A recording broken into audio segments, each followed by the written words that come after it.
사도 바울은 이 고린도 교회 안에 부끄러운 죄를 이 고린도전서라는 서신서를 통해서 계속해서 들추어내고 그것을 지적하고 책망을 합니다.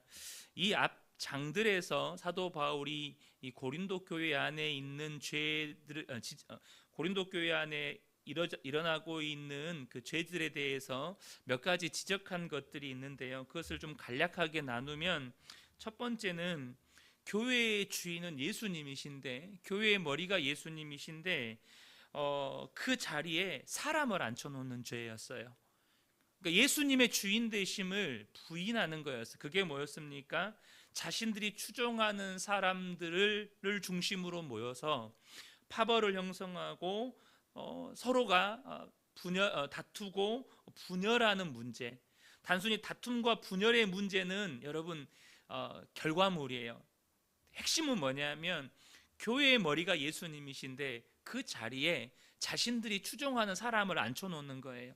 사랑하는 성도 여러분, 저도 교회의 주인이 아닙니다. 교회의 주인은 오직 예수 그리스도세요. 그래서 교회가 할 일은 뭐죠? 오직 주님의 말씀에 순복하는 것입니다. 여러분, 이게 교회가 해야 할 일이에요. 두 번째는 뭐냐면 교회가 세상의 가치와 문화를 받아들여 버린 죄였어요. 그래서 그들은 사람이 가진 능력과 사회적인 지위를 신앙의 척도로 여겼어요. 그 사람이 얼만큼 탁월한 능력을 가지고 있느냐, 얼마나 언변이 뛰어나냐, 세상에서 얼만큼 성공했느냐, 이것이 신앙의 척도가 돼 있는 거예요. 그러니까 하나님의 말씀이 기준이 아니고 세상의 문화, 세상의 가치가 이 교회 안에 들어와서 자리 잡고 있는, 세상의 가치와 문화를 받아들여 버린 죄가 있었다는 거죠. 세 번째는 뭐냐면 영적인 교만의 죄였습니다. 오늘 본문도 사실은 그 영적인 교만의 죄의 한 부분을 지적하고 있는데, 이 전장에서 사도 바울이 지적했던 건 뭐냐면 자기 생각에 옳다고 여겨지는 말씀, 소위 자기 입맛에 맞는 말씀만 수용하고 그렇지 못하는 것은 배척하는 거예요. 받아들이지 않는 거예요. 그래서 사도 바울이 이 고린도 교회 성도들을 대할 때 뭐라고 했냐면, 너희가 젖밖에 먹을 수 없으니 내가 너희에게 말씀을 전할 때도 젖을 주는 것처럼 말씀을 전하고 밥을 먹이지 못했다라고 말씀하죠. 그러니까 본인들은 내 생각에 옳은 말씀, 내 생각에 수용이 되고 인정이 되는 말씀은 받아들이고, 그래서 거기에서 도저히 받아들이지 못하면 거부했지만, 사도 바울은 그것을 뭐라고 말을 해요? 영적으로 어린아이다. 내 입맛에 맞고 내 생각에 동의가 돼야 말씀이 수용이 된 그 상태를 영적 어린아이라고 이야기를 합니다. 본문에서 사도 바울은 이제 이방인조차 용납하지 않은 심각한 음행의 죄를 지적합니다. 1절과 2절을 보겠습니다. 너희 중에 심지어 음행이 있다 함을 들었으니 그런 음행은 이방인 중에서도 없는 것이라. 누가 그 아버지의 아내를 취하였다 하는도다. 그리하고도 너희가 오히려 교만하여져서 어찌하여 통한이 여기지 아니하고 그 일 행한 자를 너희 중에서 쫓아내지 아니하였느냐, 이렇게 지적하고 있습니다. 음행도 보통 음행이 아니라 근친상간의 음행이 이 고린도 교회 안에서 일어났다라는 거죠. 그런데 사도 바울이 오늘 본문에서 이야기하는 것은 음행의 죄가 일어난 것보다 더 심각한 문제가 교회 안에 있다는 거예요. 그게 뭘까요? 그러한 심각한 죄가 교회 안에 일어났는데 그 죄에 대해서 통한이 여기는 마음이 없고 그 죄를 해결할 자정 능력을 상실해 버렸다는 거예요. 이게 무서운 거예요. 특별히 여기에 이 고린도 교회가 이 죄를 묵인한 배경에는 로마 사회의 위계 질서가 있었습니다. 그게 뭐냐면 이 죄를 지은 자가 교회 안에 큰 재정적 후원자였을 거라는 거예요. 그러니까 이 교회 안에 엄격한 후원자 피후원자 관계 속에서 사회적 지위가 낮은 교인들은 이 부유한, 사회적으로 지위도 높고 부유한 이 사람의 죄를 지적하거나 바울이 명한 것처럼 그를 치리하는 것이 불가능했다는 거예요. 다시 말하면 여러분이 교회 안에 앞서도 말씀드렸잖아요. 고린도 사회의 문화가 그대로 들어왔어요. 그 사람이 가진 능력, 사회적인 지위, 이것이 믿음의 척도가 되어 있는 거예요. 그러니까 사회적 지위가 낮은 사람들은 그 사람이 그런 배경을 가지고 있는데 어떻게 그 사람의 죄를 지적을 하느냐는 거죠. 저는 고린도 교회를 보면서 오늘날 한국 교회의 모습을 봅니다. 한국 교회의 도덕 수준이 세상 사람보다 못하다는 지적을 받고 있는 것이 현실 아니겠습니까?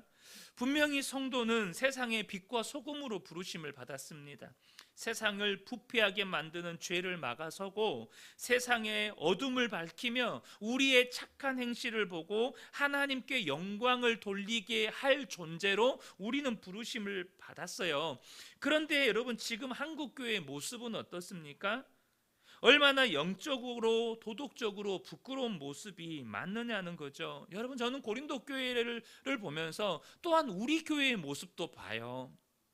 우리 교회의 모습도 본다고요. 물론 여러분, 사람은 실수하고 넘어질 수 있습니다. 그 위대한 믿음의 사람이었던 다윗도 음란의 죄의 유혹에 넘어졌었죠. 문제는 실수하고 넘어지는 게 아닙니다. 교회는 마땅히 죄가 일어났을 때에 그 죄를 자정할 능력이 있어야 돼요.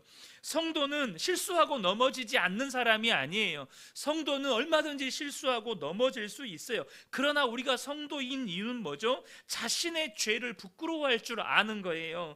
자신의 모습을 하나님의 말씀 앞에서 돌아볼 줄 아는 사람들인 거예요. 그래서 자신의 죄가 발견되면 그것을 애통하며 회개할 줄 아는 사람이 성도라는 것이죠. 무엇보다도 그러한 그리스도인이 모인 교회는 더욱 그리해야 한다는 것입니다. 그런데 지금 고린도 교회가 가진 가장 큰 문제는 뭐냐면 성도 개인의 음행의 죄가 아니라 교회가 그 근친 간의 음행의 문제를 자정할 능력이 없다는 거예요. 그냥 멀뚱히 바라보고만 있다는 것입니다. 책망도 징계도 하지 않고 그저 그 사람이 고린도 교회의 강력한 후원자이니까 구경만 하고 있는 거예요. 여러분, 왜 이런 일이 생긴 걸까요? 왜 고린도 교회는 죄가 생겼는데 그걸 죄라고 말도 못하고 오히려 그 죄를 지은 사람은 교회에서 떵떵거리면서 큰 소리 치고 있고 여전히 교회 안에서 강력한 영향력을 행사하고 있고 그 죄에 대해서 성도들은 아무 말도 못하고 구경만 하고 있는 이런 죄에 대한 자정 능력을 상실한 그런 교회가 되어버린 걸까요? 가장 근본적인 문제는 죄를 계속 허용했기 때문입니다. 죄를 계속 허용했기 때문이에요. 사랑하는 성도 여러분, 저와 여러분이요, 이 부분에 대해서 오해하지 않으셨으면 좋겠습니다. 까딱하다는 이 잘못을 이 말씀을 교회에서 어떤 사람이 죄를 지으면 그 사람을 정죄하고 비판해도 된다, 이런 말씀으로 들을 수 있어요. 그게 아닙니다. 죄의 문제를 반드시 처리해야 한다는 뜻입니다. 죄 지은 사람을 정죄하고 비판하라는 말이 아니고 교회 안에 죄가 생겼을 때 그것이 성도 개인이든 공동체적인 죄든 죄가 발생했으면 반드시 그 죄의 문제를 해결해야 된다는 거예요. 이건 성도 개인도 마찬가지입니다. 내가 하나님의 말씀 앞에서 이게 죄라는 것이 깨달아졌어요. 그러면 여러분, 그 죄의 문제를 반드시 해결하셔야 합니다. 왜 그럴까요? 죄를 계속해서 방치하잖아요. 그럼 죄에 무감각해집니다. 그리고 죄를 해결할 자정 능력을 상실하게 됩니다. 그리고 나서 오늘 보면 이 고린도 교회 안에 일어나고 있는 이 모습을 보면 이들은 하나님에 대한 두려움도 잃어버리고 말씀에 대한 존중도 사라져버리고 그 말씀 맡은 지도자에 대한 존중도 사라져 버려요. 교회가 이렇게 돼 버렸어요. 하나님에 대한 두려움도 없고 말씀에 대한 존중도 없고 그 말씀을 전하는 지도자에 대한 존중도 사라져 버린 거죠.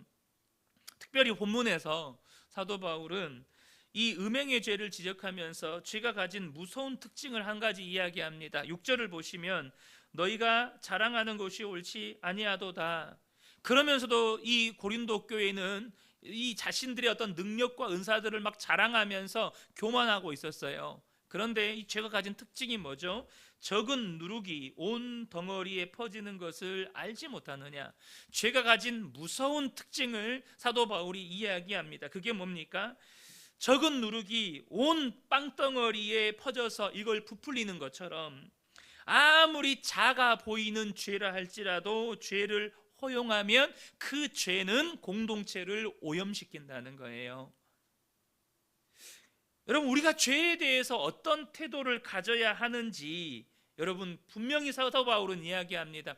죄를 지으면 안 된다. 그리스도인은 절대 죄를 지을 수 없는 존재다. 이걸 말하는 게 아니에요. 우리는 넘어집니다. 우리는 실수해요. 그런데 문제는 뭐냐면 죄가 발생했을 때 그 죄의 문제를 방치하지 말고 반드시 처리하라는 거예요. 왜요? 순식간에 그 공동체를 오염시키니까.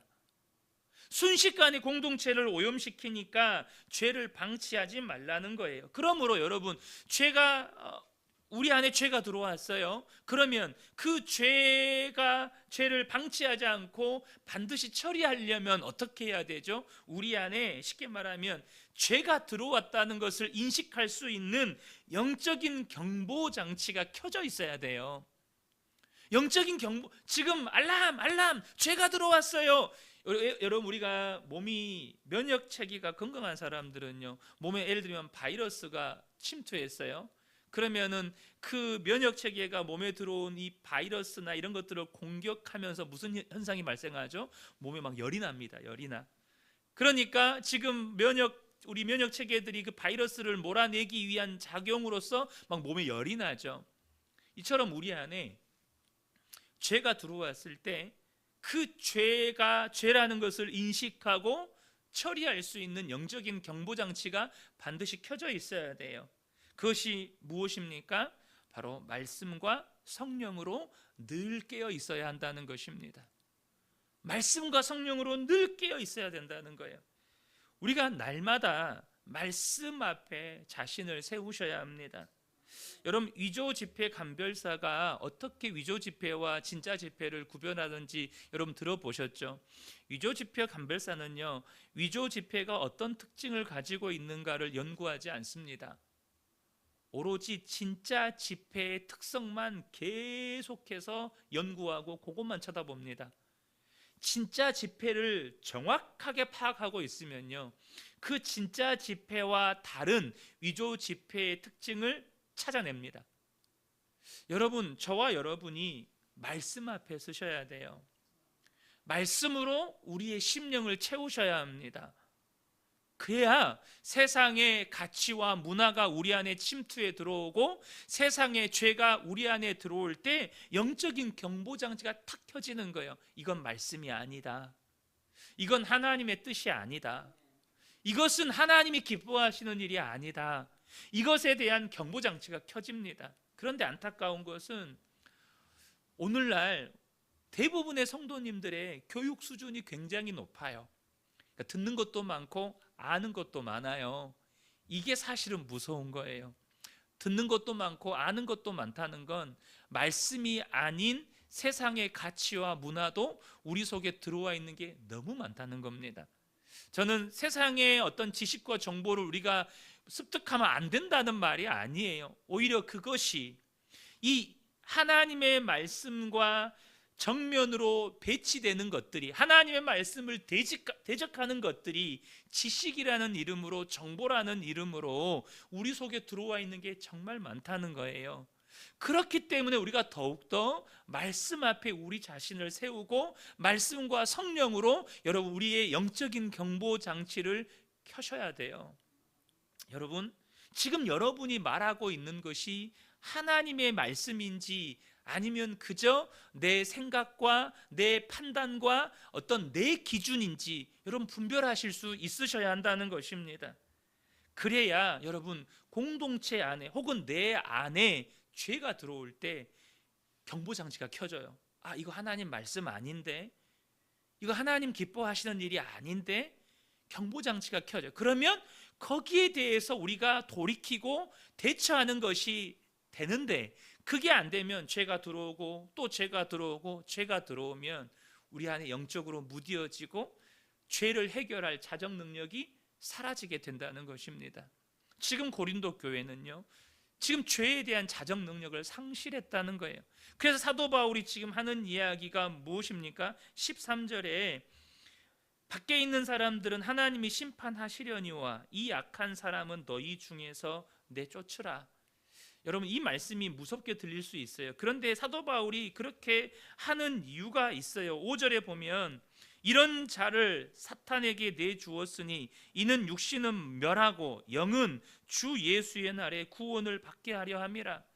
그 사람이 뭐 구원받지 못하게 지옥불에 던져놓는다 이런 말이 아니에요. 그 사람으로 인하여서 교회가 완전히 더럽혀지는 것을 막고 적어도 그 사람이 주 예수의 날에 구원을 받게 하려면 교회에서 내쫓아야 된다는 거예요. 저는 우리 근혜교회 모든 성도님들이 정말로 이제는 오늘 이 고린도 교회 안에 일어나고 있는 이 어떻게 보면 이건 참상이에요. 교회가 죄에 대한 자정 능력을 상실했다. 이건 참상입니다. 이것이 얼마나 심각한 문제인지를 깨닫고 다시 한번 말씀 앞에 나를 세우고 정말 죄에 대한 분별력, 죄에 대한 처리 능력을 회복하는 복된 분들 되시기를 예수님의 이름으로 축복합니다.